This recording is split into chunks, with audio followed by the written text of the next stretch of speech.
Welcome back. This will be part 2. I'm just going to keep cleaning this up. The finish isn't too bad. It's just a little rough. I think I'll go ahead and use some emery cloth and some Scotch-Brite, and we'll clean this up. Put a chamfer on this end.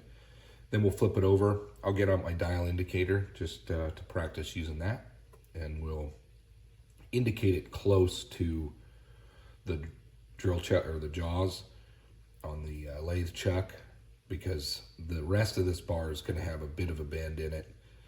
I know for sure the very end does, but I want to just get it spinning concentrically over as close to the chuck jaws as I can, and then we'll just go from there and keep cleaning it up. So that's what we're going to do. Let's see, we want to chamfer this corner first. That's what I'm going to do. Get this bit out of here. What do we got? We'll go with this. This will work.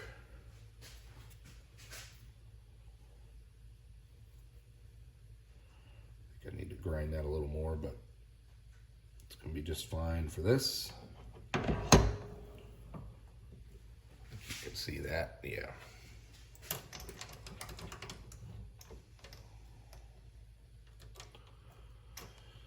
All right, let's get this turned on.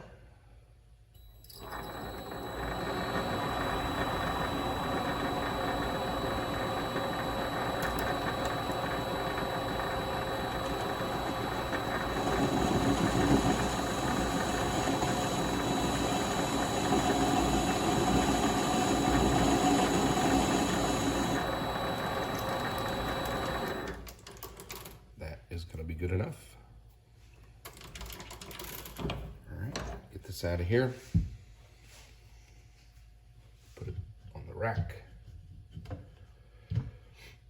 If you haven't seen the rack videos, I'll show you my holder here in a little bit.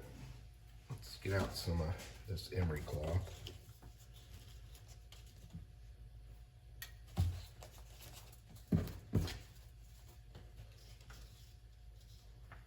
This one.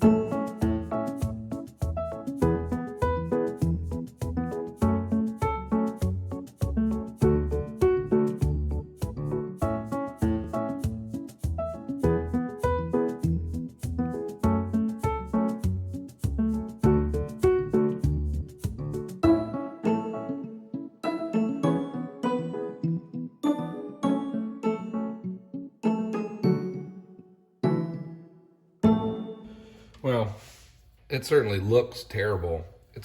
It's not the smoothest finish, and I'm sure it's got to do with my custom high-speed grind that I was using. But for this piece, that's good enough. At this point, I'm ready to flip this thing around, and we'll get this other side cleaned up. So get this out of the way. Clean some of these chips up again.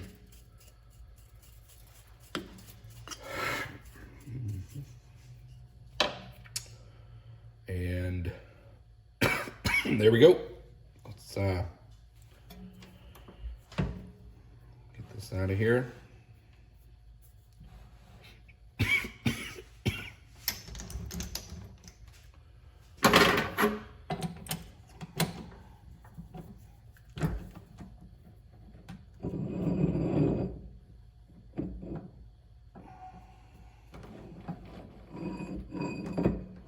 See, that wasn't even half of it, and I know for a fact this end has a bit of a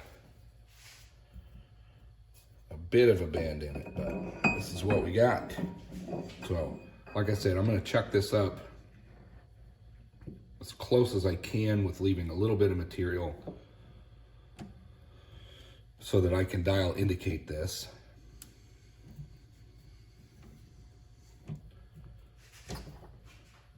And that should be at least spinning concentric to the cut and the chuck. And that's just going to be my reference, and that's what I'm going to go with. These rusty materials sure do create a lot of a mess. So I'm going to get my dial indicator out and get that set up, and then we'll do some checking there.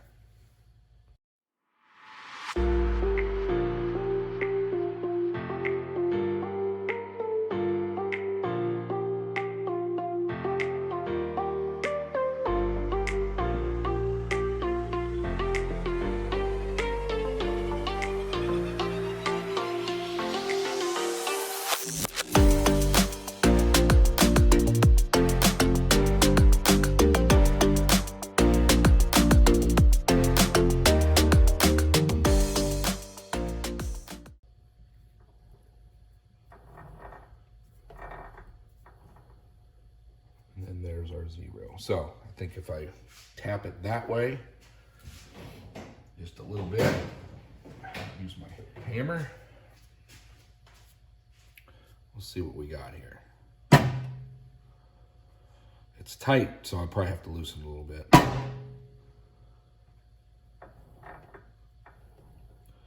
Low spot, which means it's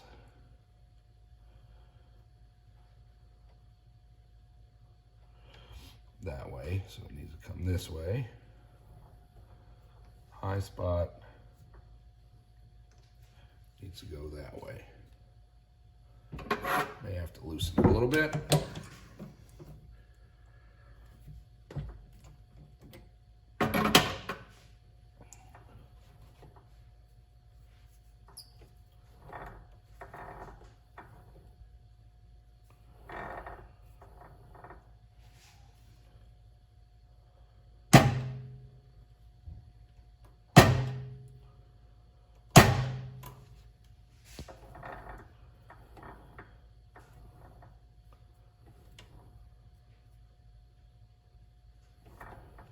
Within 200 thou. See if I can get it a little bit closer.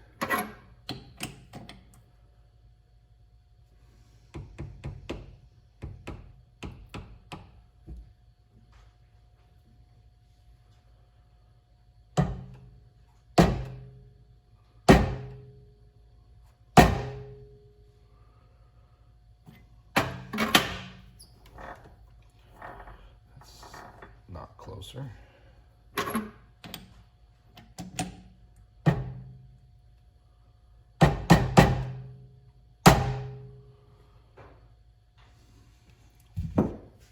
Might just be what I'm dealing with.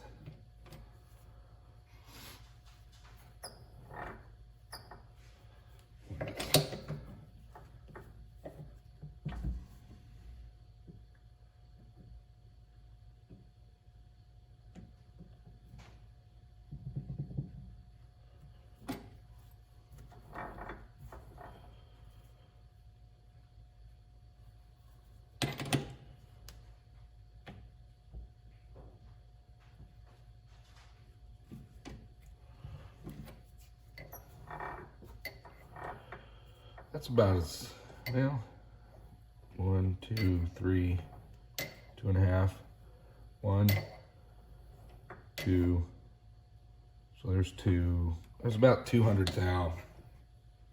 I think I'm gonna go with that for what this piece is. We tighten it up, see what we're at. And I'm gonna say it's 200 thou with this equipment. So move that a little bit. There's 0, 1, 2.5.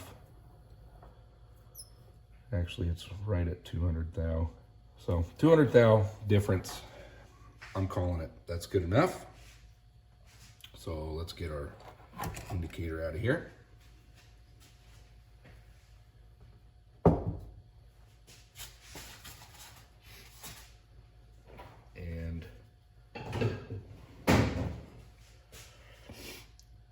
think what I want to do now is get a center. Well, I need to face this off. I know this is sticking out a whole lot. I'm going to take very light passes just to get this cleaned off so that I can drill my center hole. So I'm going to use my high-speed steel again. Let's get this. Let me get this live center out of here. Let me get you set up. I'll bring you right back. All right. Like I said, I'm going to take very light passes. I just want to face this off so that I can put a center hole in there, and then we'll clean the rest of this up. But this is as straight as I'm going to be able to make this piece. It's got a bend in it. I don't think, if I turn it, you might be able to see, but this end is curved a bit. Again, this is where that bar was bent. So it won't be, there might be a little bit of this material on one side or the other as I get to cleaning all this up. But for now, I just want to face a little bit of this off. So let's get this spinning. Got everything tightened down.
Yeah. Interesting. Yeah, this either needs sharpened or I'll bring it back. I'm going to sharpen this up.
Well,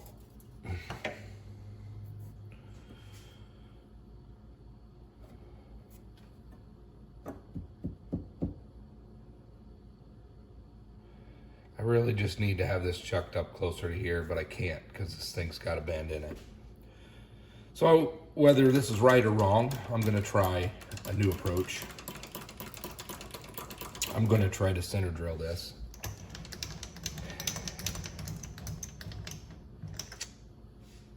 Wish me luck. Get this stuff out of the way. Put this guy in here.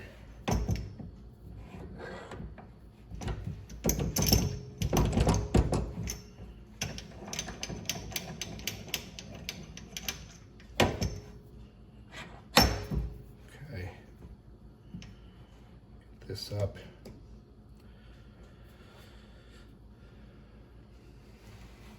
And I know this is going to look like it's wobbling, but it should drill a center hole in that spot. I could be wrong. It's probably going to break a bit. But that's where the center hole needs to be. Because this piece is going to wobble a bit. So.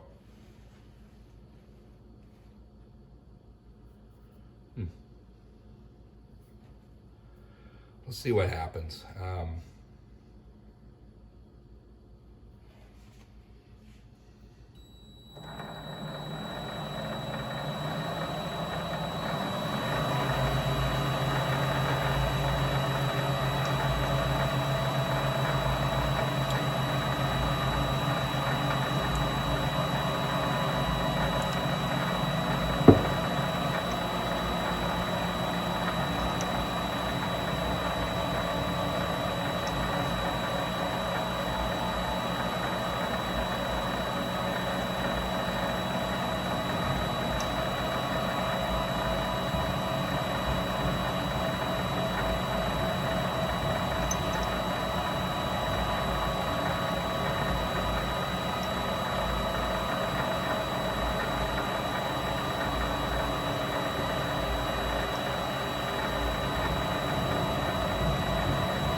Well, looky there.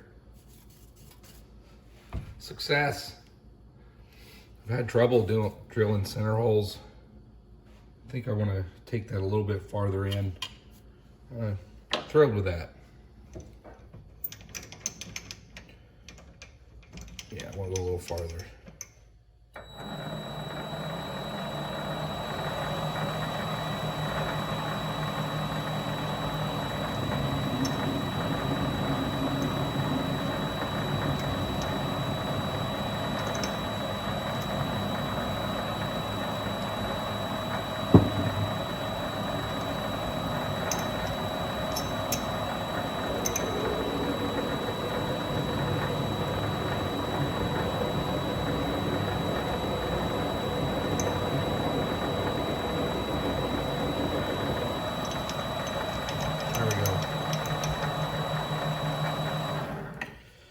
Success.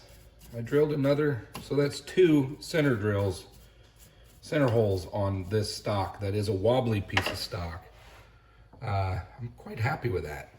I'm gonna pause the video here so I have a stopping point for editing and mount up the live center and get that on here. And we'll move forward. And once I have, the plan now is to get this cleaned up. And once that's done, I'll chuck this back up farther into the lathe, and then I'll face it off. So that's the route. This is just chattering too much with so much stick out, but I got my center hole. This is fantastic. So I'm gonna get this mounted up. Bring you right back. All right, now it's time to clean the rest of this up. That's as good as I can make it because there is a bit of a bend, as I told you in this piece. It suffered some catastrophic failure. It was from a railroad. I'll show you for those that haven't seen it. This was, I don't know, 8-foot long rod, 1.25 inches. This was one of the ends where it sheared off. So I don't know what kind of violent history it had, but imagine this hefty piece of steel and that happening to it. It had to be such a violent thing. I almost wish I could have seen it. I just hope nobody got hurt with something like that, but that's just amazing, the forces that it would have taken to just rip this steel apart like that. So, incidentally, because of whatever happened to it, this has just some bends and turns in it. So, let's keep cleaning this up. Enough about that.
let's clean a little bit of this up. We got a little more we can take off to meet up with this other side. I'm getting a lot of chips all over the place. I need to come up with a deflector shield or something. There's chips just flying in everywhere. I've seen Dave M had a nifty little shield that he had mounted on a mag base in one of his videos. I thought to myself, that's something I really need to make. But if you have any ideas or links to plans or something, I thought about just using cardboard, but if I could find some plexiglass or some thick mill plastic, if I could just somehow quickly, easily mount a curtain or something here. You know, I don't want to limit myself to my controls in case I need to e-stop or turn it off, but boy, it sure would be nice to be able to deflect these from getting all over the floor. You know, this is my garage, and I don't want to step in these things and get our vehicles on with chips and everything, but, you know, it's part of it. I just clean often. Yeah, if you have any ideas, let me know. I'm sure others watching might also find that useful. So anyway, just another project for another day, something to work on, improve. But that's something I want to do. All right. Get some of that cleaned up before we continue on. I know this is like sandpaper to these ways, but I haven't tackled that yet. I know a lot of people will modify, put a little accordion style apron of sorts down here to keep these chips from getting in your ways, but for now, I'm fine with it the way it is. I'll just clean it up. All right, let's see what we're doing. We got a pretty big gash or rust pit here. It is coming out. I don't think I'll fully get this one out. I don't really want to go much lower than, what would that be, a thou probably? Maybe a thou probably. So what I'm gonna do is just take another skim coat to meet up with this. And then I'm just gonna use sandpaper, emery cloth and stuff to clean up the rest of these pits. I may take it a little farther than this side because I don't like some of these pits here. I mean, one like this, I might just deal with it, but I think I'd like to get these out of here. Not worried about this one on the end. Well, let's just keep going and see how much it takes to get these out. I don't mind a smaller step. What are we at now? I guess I should find out. I'd like to keep an inch of usable material. Oh, 100 inch, 200 thou. We're good. We got lots of material. Inch, 180, 100. Plenty of material to work with. I'd like to keep this an inch usable material. So let's get these pits out of here. We'll keep going.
So, still got pitting.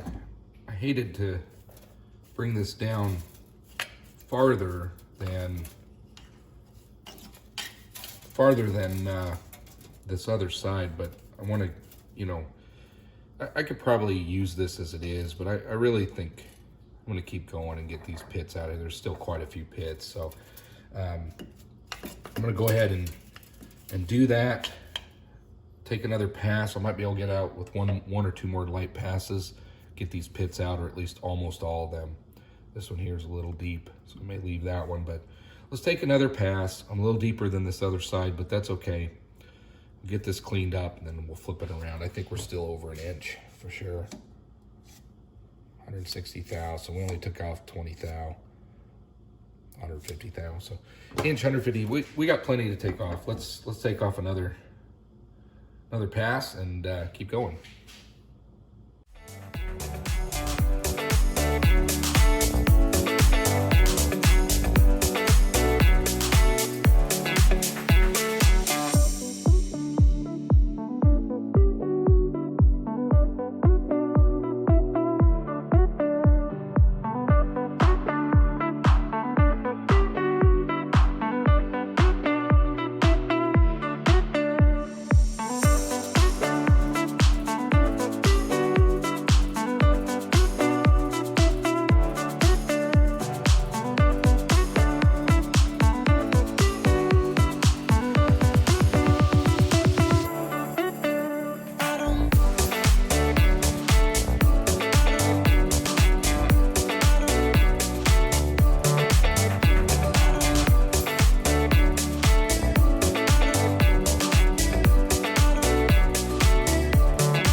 All right, that's as far as I'm gonna go with that. There might be a hint of a pit there. I'm surprised I got most of this out up here. I thought for sure we'll get out, but that just shows you how deep those pits were. So now I'm gonna end up flipping it over and cleaning that up. But this is, I really can't believe how well the finish is with this high-speed steel. I did hone it up a little bit earlier before, but since I started this rusty piece, I haven't really touched it, and it's holding up very well. Again, I'm really liking using this high-speed steel. It's just gonna save a lot of money, and you can custom grind it however you want. I really like it. So again, thanks to all those who suggested that, using that. You just need to do that. Don't just go with high carbide bits and just burn through those. So anyway, I'm gonna just use some emery cloth and stuff and clean this up a little bit. And then I'm gonna chuck it up way over, and then I want to face this end off. And then this longer portion will be done. What we'll do is flip it over and match this side to this. What did we end up with? That's a good question that some of you might be answering. 1 inch, 140 thou. 1 inch, 130 thou. I mean, this is not my best caliper. I should probably use this other one anyway, but this one's out. The battery's about out. I'm trying to use it up. But let's get a little more accurate here. Let's use this one.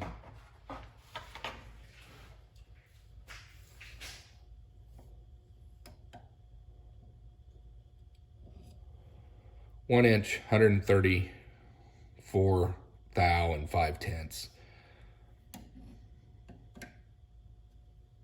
1 inch, 137 thou and 5/10. 1 inch, 134 thou and 5/10. So overall, not too bad. Just a little thicker in the middle for some reason. Not really sure I understand that. I bet there's a scientific explanation for why it would bulge in the middle a little. I don't know. Let's get this cleaned up, and then we'll continue on.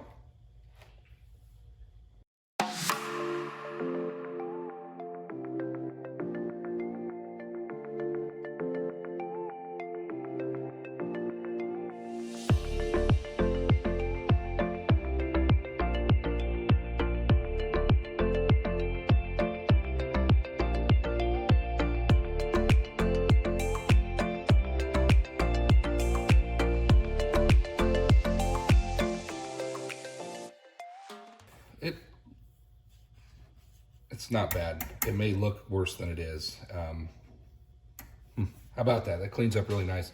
Let's continue on. Get this backed off. I'm going to take it out of this. I'm done with the length, the long work for now. I will reuse that center hole in a moment, but right now I want to chuck it back this way and chamfer this and face this off.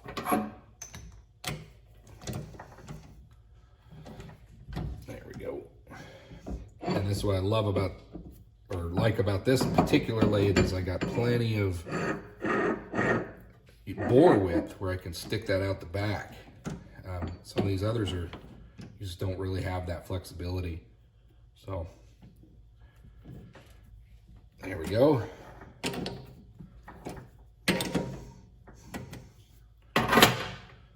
Let's face this off. I don't know if you can't see that. I'll bring you over here real quick, just so you know what I'm talking about. So I got that mounted up there so I can face it off, chamfer it. Look at that. So if you got an 1.5 inch spindle bore, that's the kind of stuff you can do. You don't have to hack up your material. So quite happy with that. All right, there you go.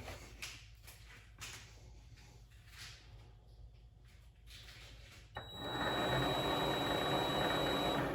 think what I'm going to do is angle my tool post just so I got clearance.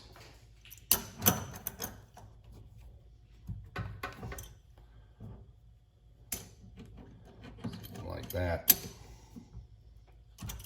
Bring it back out. All right, let's get this faced off.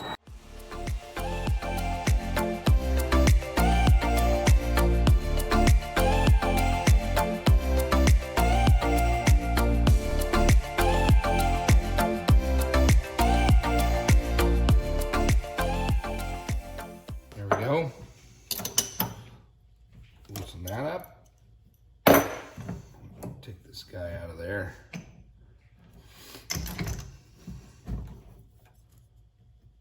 Chamfer that, and this side will be done. Bring this back.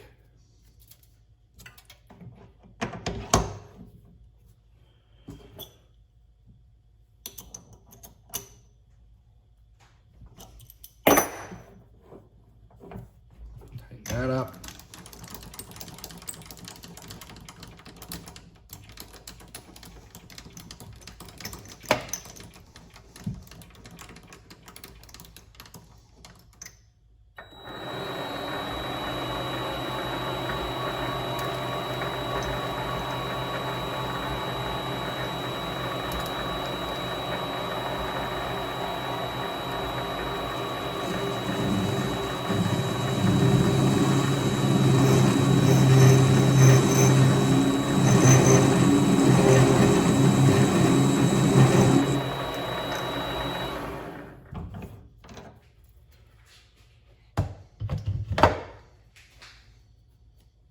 There we go.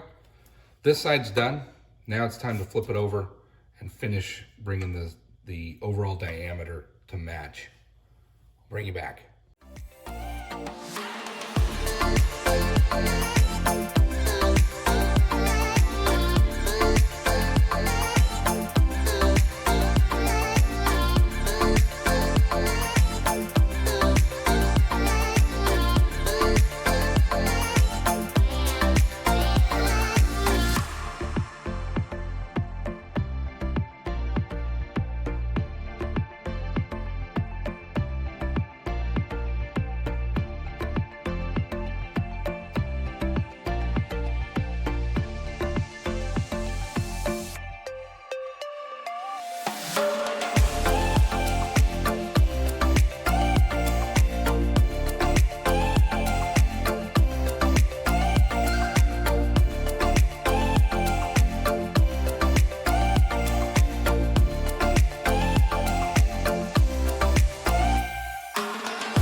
I'm gonna close this video out here. So there we go. We reclaimed some more material. This will be kind of the first two-part series of 2023. Good length of stock. I'm trying to do this and hold my phone at the same time. So, as you can see, decent length of stock, well over a foot, and now I have something I can use. So, anyway, I'm going to cut the video here. It's a long video, but it's really just turning and turning. I worked with some center bits, and I was successful on both ends this time. Quite pleased with that. We got some chamfers on here. Decent finish. You know, if I used a faster speed with my carbide, I could have got a better finish, but overall, that's not bad. And this is at least an inch of usable material. Oh, oops. All along. So, there we go. I'm going to close this video here, and appreciate you watching. Hope to see you on the next one. Thank you.